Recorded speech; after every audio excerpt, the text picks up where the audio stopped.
procurando restaurantes que tinham rodízios, né? E comia muito, até o garçom não servia mais. E aí junto a gente trabalhou, principalmente questões emocionais.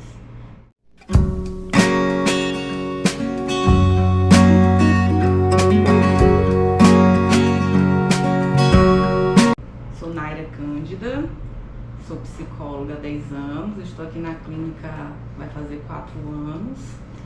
Minha abordagem é a TCC, trabalho com pacientes que procuram tratamento para o comportamento alimentar, ansiedade, depressão e recentemente estou focando mais no comportamento alimentar. Comportamento alimentar. Você sempre sonhou em ser psicólogo desde criança e tal?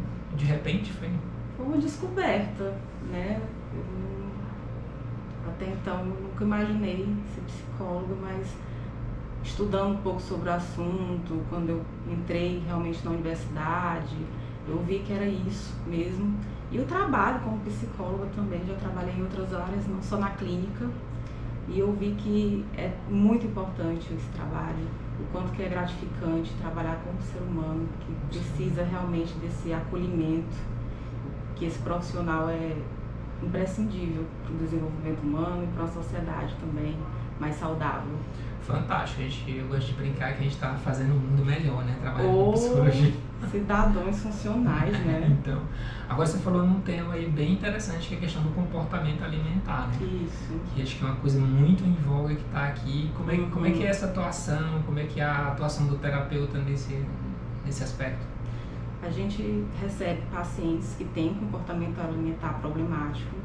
Geralmente são pacientes que têm um pouco mais problemas com ansiedade, são um pouco mais ansiosos e que acabam descontando suas emoções na comida, no que a gente chama de comer emocional. Então esses pacientes chegam até a gente com muitas queixas, né? Com relação ao corpo que muda, com relação ao peso que aumenta ou diminui, porque o apetite é alterado também dentro do comportamento alimentar. E por isso a gente acaba tendo que trabalhar essas questões que levam a pessoa a comer de forma não saudável, que levam a uma mudança no estilo de vida que pode levar a doenças crônicas, a obesidade, que também é uma doença crônica que a gente precisa tratar e que tem muito teor emocional envolvido. As pessoas não estão comendo com o corpo, né? Estão comendo com as emoções. Né? Exatamente. Isso é muito impactante, né? A terapia ela funciona como um apoio para a pessoa entender o processo emocional, é isso? Isso. A pessoa ela chega até a gente buscando, né, uma resposta, o que pode estar causando esse comprometimento no processo de alimentação, que está causando problemas na saúde. E aí elas querem entender quais são os gatilhos, o que está acontecendo. A gente vai buscando, né, junto com esse paciente, identificar o que está levando você a regular as emoções através da alimentação ou não estar conseguindo se alimentar de forma adequada. E a partir disso, a gente consegue trabalhar juntos para que essa pessoa consiga diminuir a ansiedade ou qualquer outra sintomatologia que possa estar levando ao comer emocional, né? E estilo de vida na qual ela tenha mais saúde, tanto física quanto emocional, para que ela não fique se cobrando muito, que a gente percebe esse padrão, né, de pensamento, de comportamento, de muita autocobrança. Essa associação, tipo, ansiedade com o comer compulsivo, ela é mais comum, assim, tipo, a coisa do comer mais compulsivo, ela está muito associada à ansiedade, principalmente, assim? Sim, a gente percebe, né, a gente vê também outros transtornos mentais, outras condições não clínicas, né, mas geralmente estresse, muita ansiedade, né, impulsividade, leva a pessoa ao comer emocional ou ao comer compulsivo, ter alguma disfunção nesse comportamento alimentar. Mas geralmente, né, pessoas mais ansiosas buscam regular a ansiedade e o tédio através da alimentação. Da comida, né? A gente vê muito isso Os parceiros seus, assim, no processo do comportamento alimentar, quem são? Nutricionista, psiquiatra, preparador físico? Exatamente, a gente faz uma articulação, é multidisciplinar, é um tratamento que envolve muitos profissionais. Nutricionista, né, médico psiquiatra, o endocrinologista também entra em muitos casos. A gente também tem essa relação com o educador físico, a gente ressalta muito a importância da atividade física para esse processo, não só para o processo de emagrecimento, de controle, né, de peso, mas também para a questão de saúde mental, isso é muito reforçado, né? Então, tem toda essa articulação com todos esses profissionais que precisam estar dentro do processo para que isso funcione. O comportamento alimentar ele interfere muito dizem que é um dos maus do século, a questão da obesidade, né? Sim. Aí nos homens acho que não são tão assim, mas no caso das meninas, a relação que as meninas têm com o peso é bem interessante, né? Altera a questão da autoimagem, né? Essa coisa. Sim. Os dados mostram que as meninas elas sofrem bem mais desde a adolescência com essa questão de peso, da autoimagem, porque existe, né, uma questão de padrão de beleza que é estabelecido culturalmente, no qual a gente precisa ir trabalhando as mulheres, porque são adolescentes que crescem, viram mulheres e ficam com esse estigma, né, do valor do corpo, né, que isso acaba gerando também muito sofrimento, porque o valor pessoal está relacionado à imagem corporal, ao peso. Isso gera nas mulheres muita insegurança, muita ansiedade também, pode atrapalhar também o tratamento, tanto ansiedade como depressão, como outros transtornos mentais também. É aquele que é clássico, né? Dismorfia, né? Dismorfia corporal. Está relacionada a uma distorção na imagem corporal.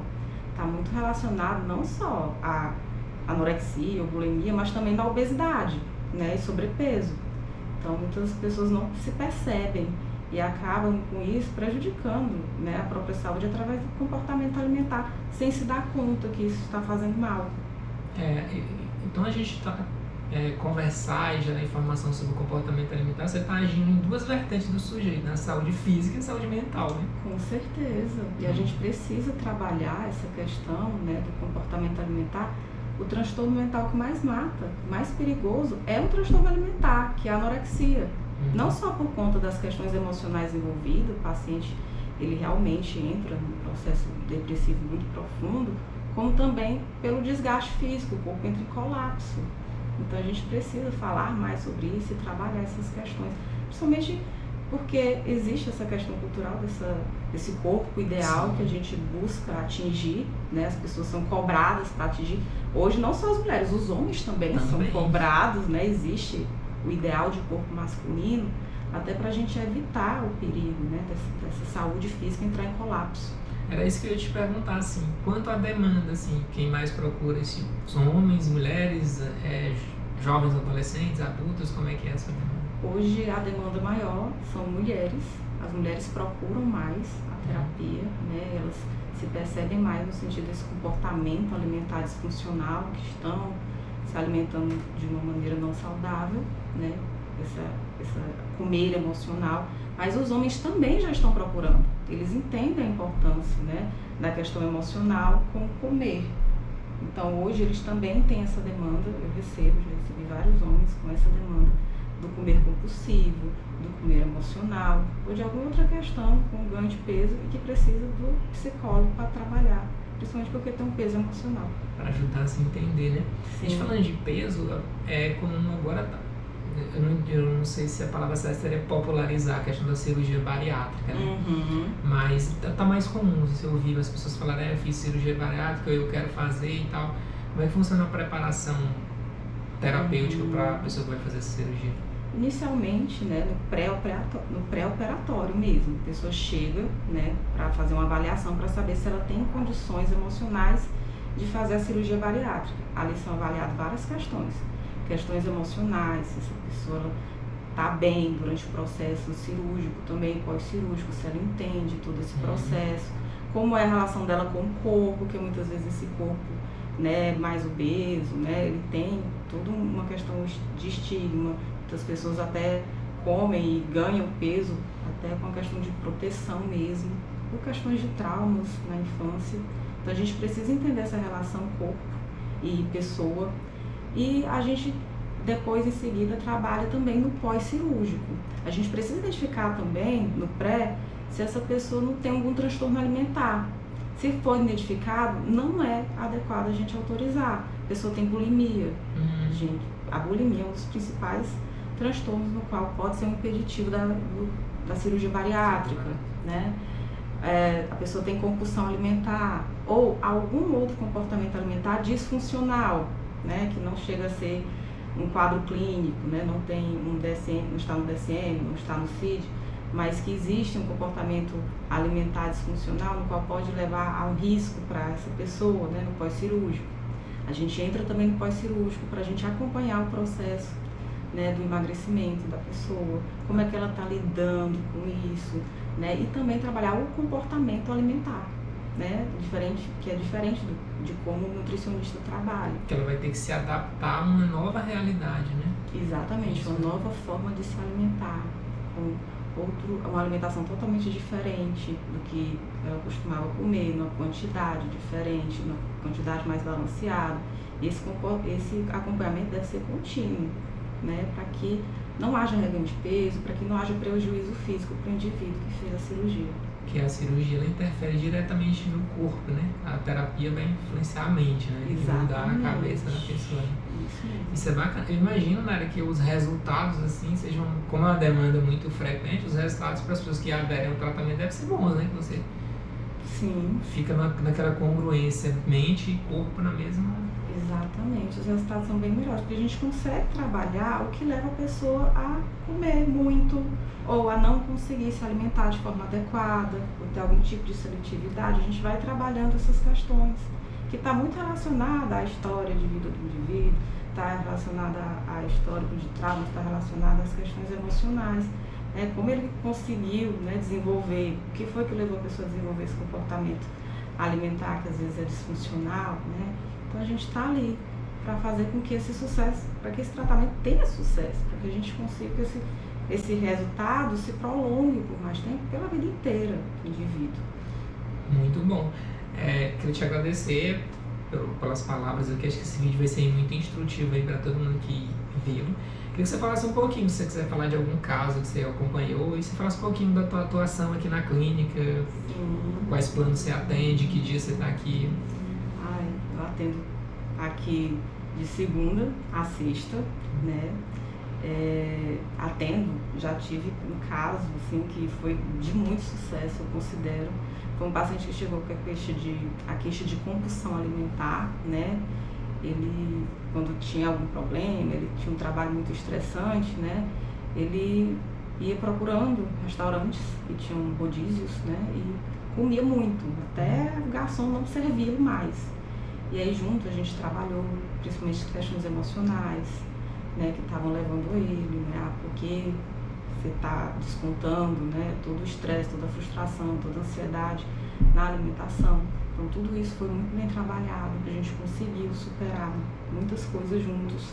Ele conseguiu alguns sucessos na carreira também, depois do tratamento, né, o processo de autoconhecimento para ele também foi fantástico.